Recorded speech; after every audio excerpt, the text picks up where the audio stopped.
Beynimiz en karmaşık organdır ancak modern hayatımızdaki birçok kaygının, takıntının ve mantıksız kararın nedeni beynimizin günümüz için tasarlanmamış olmasıdır. Evrimsel psikolojinin temel tezi budur. Milyonlarca yıllık evrim boyunca beynimiz kıtlık, tehlike ve kabileden atılma riskinin olduğu bir dönem olan Pleistosen dönemi savanaları için programlandı. Biz 21. yüzyılda yaşıyor olabiliriz ama beynimiz hala 10.000 yıl öncesindeki ilkel komutlarla çalışıyor. Bu uyumsuzluk modern yaşamın hata kodlarını yaratır. Neden sağlıklı yiyemiyoruz? Neden yalnızlık fiziksel bir acı gibi hissediliyor? Neden finansal kararlarda hep korkak davranıyoruz? Çünkü beynimiz sınırsız yiyecek olan bir süpermarketi açlık tehlikesinin olduğu bir savan olarak görüyor. Sosyal medyadan dışlanmayı kabileden atılma tehdidi olarak algılıyor. İşte bu videoda evrimsel psikolojinin en temel prensiplerini inceleyecek, beynimizin en derin katmanlarında gizli olan ilkel hata kodlarını çözeceğiz. Modern dünyada hayatta kalmak için öncelikle beynimizin atalarımızın dünyasını nasıl gördüğünü anlamalıyız.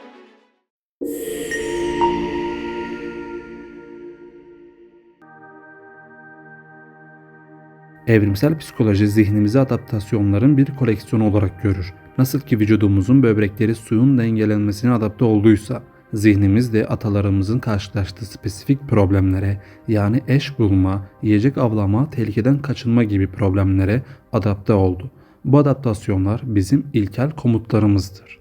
Bizim avcı toplayıcı atalarımız yaklaşık %99'unu savana veya benzeri doğal ortamlarda geçirdi. Nöral devrelerimiz büyük atılım olarak adlandırılan tarım devriminden yaklaşık 10.000 yıl önceki ortamın zorlukları için mükemmel bir şekilde ayarlanmıştır. Ancak evrim yavaştır. Beynimiz son 10.000 yılda gerçekleşen tarım, yerleşik hayat, kentleşme ve dijital devrim gibi radikal değişikliklere ayak uyduracak kadar hızlı evrimleşemedi. Sonuç ne mi? Bir araba kullanıyor, borsa yatırımı yapıyor veya sosyal medyada geziniyor olsak bile beynimizin varsayılan ayarları hala savana modundadır. İşte bu uyumsuzluk teorisinin özü beynimizdeki eski yazılımın güncel donanıma yüklenmesi sonucu ortaya çıkan hata kodlarıdır. Bu hatalar basitçe mantıksız görünen ancak evrimsel olarak hayatta kalmak için hayati olan davranışlardır. Örneğin evrimsel komut ne zaman bulursan bul mümkün olduğunca yağ ve şeker depola der. Çünkü kıtlık gelecektir. Ancak sürekli açlık hissi, obezite ve diyabet salgını modern sonuçtur. Bu hata kodlarının en güçlüsü yiyecek takıntımızdır. Modern bir süpermarket atalarımızın hayal bile edemeyeceği bir gıda bolluğuna sahiptir. Ancak beynimiz bu bolluğu güvenlik olarak değil, geçici bir fırsat olarak kodlar. Bu ilk ve en yıkıcı hata kodumuzdur. Kıtlık korkusu. Atalarımız için yiyecek her zaman kıt ve bulunması zor bir kaynaktı. Bir av başarılı olduğunda veya tatlı, olgun meyve bulunduğunda beynin en önemli komutu şuydu: ne kadar bulursan bul, maksimum enerjiyi depola. Bu nedenle beynimiz doğadaki en yoğun enerji kaynaklarına karşı derin bir eğilim geliştirdi. Yağ en yüksek kaloriyi ve uzun süreli enerji sağlar. Şeker zehirsiz, olgun meyveyi ve hızlı enerjiyi işaret eder. Tuz vücudun temel mineral dengesi için hayatiydi ve nadir bulunurdu. Modern endüstri ise beynimizin bu ilkel komutunu mükemmel bir şekilde sömürür. Hazır gıdalar, yağ, şeker ve tuzun atalarımızın doğada asla bulamayacağı aşırı yoğunluktaki bir kombinasyonunu sunar. Beyin bu yiyecekleri gördüğünde otomatik olarak şu ilkel sinyali verir: hayatta kalmak için bunu yemelisin. Tüketildiğinde ödül merkezi dopamini serbest bırakarak bir zevk döngüsü yaratır.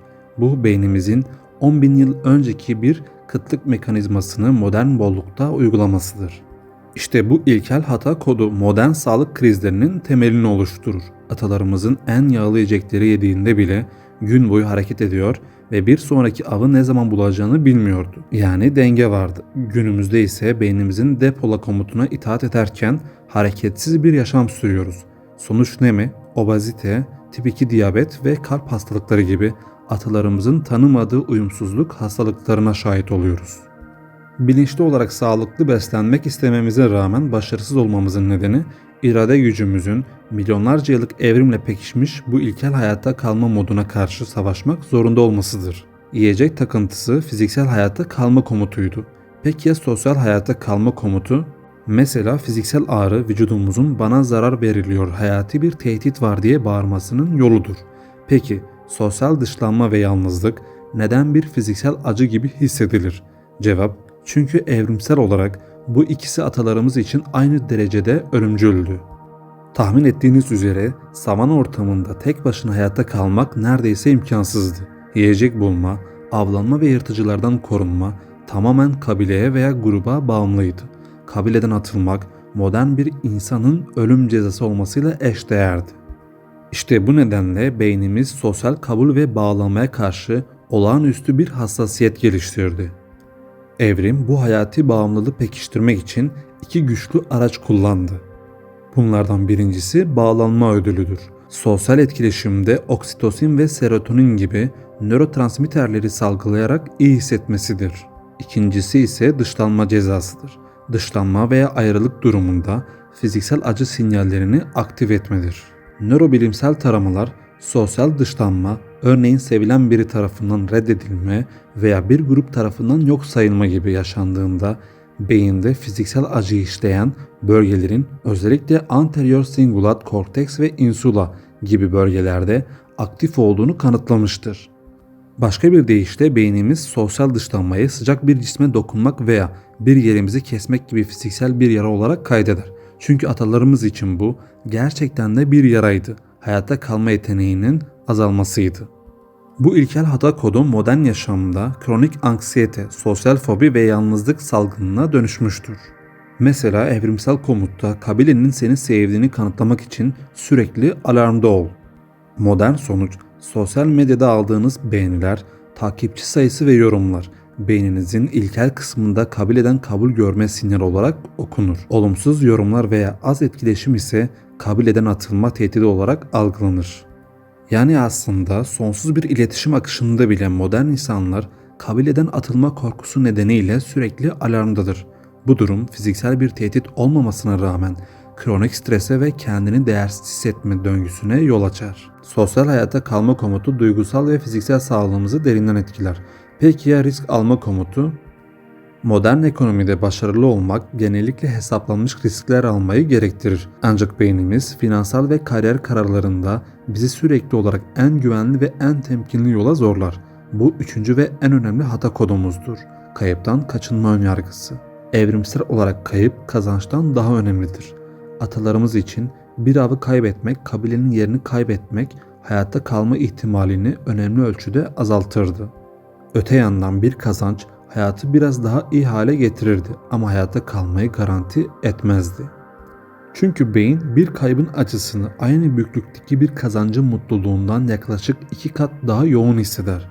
Bu asimetri, ilkel beynin bize gönderdiği net bir komuttur. Elde ettiğini kaybetmekten, yenilik peşinde koşmaktan daha çok kork. Bu ilkel komut modern hayatta kayıptan kaçınma ön yargısı olarak bilinir ve finansal kararlarımızı derinden etkiler. İnsanlar bir yatırımda kaybetme riskinden, potansiyel olarak büyük bir kazanç elde etme heyecanından çok daha fazla etkilenirler. Bu yüzden elimizdeki güvenliği bırakıp bilinmeyene adım atmakta oldukça zorlanıyoruz. Bu ilkel program kariyer ve finansal kararlarımızda bir hata kodu olarak işler. Mesela kariyer değişikliği. Mevcut, istikrarlı ama mutsuz olduğunuz bir işi bırakıp daha riskli ama potansiyeli yüksek bir kariyere geçmekte zorlanmanızın nedeni beyninizin güvenli barınak ve istikrarlı yiyecek komutunu uygulamasıdır. Mesela borsada düşüş yaşanırken hisseleri satıp kaybı gerçekleştirmekten kaçınmak ya da kaybetme riskinden korkarak getirisi düşük ama garantili seçeneklerde kalmak. İşte bu davranışlar rasyonel ekonomi teorilerine aykırı olsa da ilkel beynimiz için tamamen mantıklıdır. Onun için garantili bir kuru ekmek bilinmeyen bir zenginlikten daha değerlidir. Çünkü bilinmeyende ölüm riski vardır. Bilinçaltı hata kodlarımız bizi sadece yiyecek ve sosyal bağlamda değil, aynı zamanda finansal güvenlik ve risk yönetiminde de kısıtlıyor. Ancak nöroplastisite sayesinde bu kodların farkına varabilir ve onları yeniden yönetebiliriz. Evrim yavaş işlese de bilinçli çaba ile bu hata kodlarını etkisiz hale getirebiliriz. Bu sürece bilişsel yeniden çevreleme denir. Evrimsel psikolojinin bize sağladığı en büyük araç farkındalıktır. Bir davranışın veya kaygının evrimsel kökenini anlamak onun gücünü azaltır. Örneğin bir paket abur cubura uzanırken beyninize size kıtlık geliyor depola diyen ilkel bir komut verdiğini bilmek o dürtüyü rasyonel olarak kontrol etmemizi sağlar. Bilinçli zihniniz araya girer ve hayır, süpermarketin hemen arkamda olduğunu biliyorum der. Yeni bir iş teklifini reddetme dürtüsü hissettiğinizde bunun bir finansal kayıp değil, ilkel bir hayatta kalma korkusu olduğunu anlamak daha rasyonel bir risk değerlendirmesi yapmanızı sağlayabilir. İlginç bir şekilde araştırmalar yaşlı insanların gençlere göre daha az kaygı ve sosyal baskı hissettiğini gösterir. Bu teoriye göre yaş ilerledikçe beynin gençlikteki hayati tehditlere yani eş bulma, statü kazanma gibi odaklanan programları zayıflar. Yaşlılık bir bakıma beynimizin ilkel komutların baskısından kısmen özgürleştiği bir dönem olabilir. Bilinçaltı hada kodlarının farkına varmak bizi onlardan kurtarmaz. Ancak onlarla savaşmaktan kurtarır. Evrimsel psikoloji, modern dünyanın stresine karşı en güçlü silahımızı sunar. Kendimizi atalarımızdan miras aldığımız garip ve uyumsuz programların bir ürünü olarak kabul etmektir.